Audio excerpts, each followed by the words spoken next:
Hi friends, இன்றைக்கி நான் காலையில் என்ன சாப்பிட போகிறேன்னா தயிர் சாதம் தான் சாப்பிட போகிறேன். நைட்டே எக்ஸ்ட்ரா சாப்பாடு வடித்து தண்ணி ஊற்றி வச்சுட்டேன் காலையில் தயிர் சோறுக்காக. அப்படி சாப்பிட்டா தான் நல்ல சத்து. அதில் அந்த கிண்ணத்தில் வந்து தேவையான அளவு எடுத்து போட்டுக்கிறேன். இந்த தண்ணியே நிறையா சத்து தான். காலையில் இந்த சாப்பாடு நிறைய தண்ணி ஊற்றி வச்சு அந்த தண்ணியை இருத்து அதில் வந்து உப்பு போட்டு சாப்பிட்டாவே அதில் நிறைய சத்து நம்மளுக்கு. அப்புறம் தயிர் ஊற்றி நல்லா உப்பு போட்டுக்கிறேன், தேவையான உப்பு.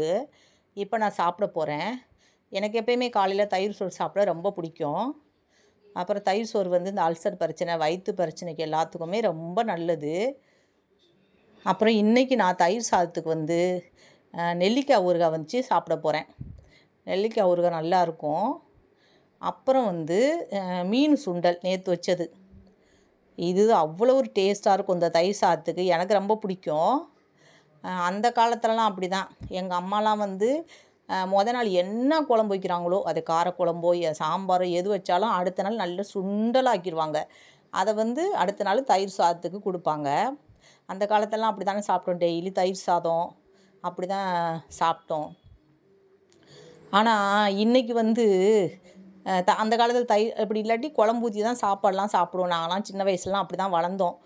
இன்றைக்கி வந்து காலையில் தயிர் சோறோ இல்லை குழம்பு ஊற்றியோ சாப்பிட்டோன்னா நம்ம ஊரில் நிறைய பேர் சாப்பாடாக சாப்பிட்டீங்க அப்படின்னு வந்து பெரிய குத்தமாக நினைக்கிறாங்க.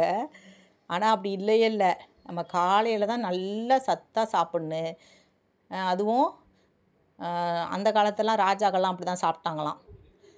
நல்லா காலையில் நிறைய வகை சாப்பாடு, நிறைய சத்தான பொருள்.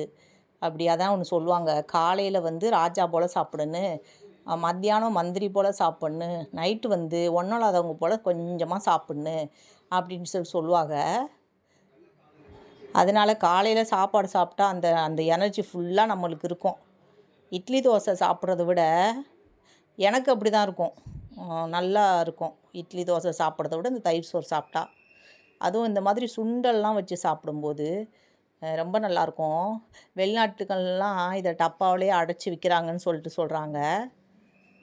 ஆனால் இப்போ உள்ள பசங்க இதை விரும்ப மாட்றாங்க. இட்லி தோசை தான் விரும்புகிறாங்க நிறையா சாப்பிட்றதுக்கு. எங்கள் வீட்டில் எங்கள் வீட்டுக்காரவங்க கூட வந்து டெய்லி அவங்களுக்கும் தயிர் சோறு பிடிக்கும். அவங்களும் நல்லா சாப்பிடுவாங்க. இந்த தண்ணி குடிக்கிறதுக்கு அவ்வளோ ஒரு நல்லாயிருக்கும்.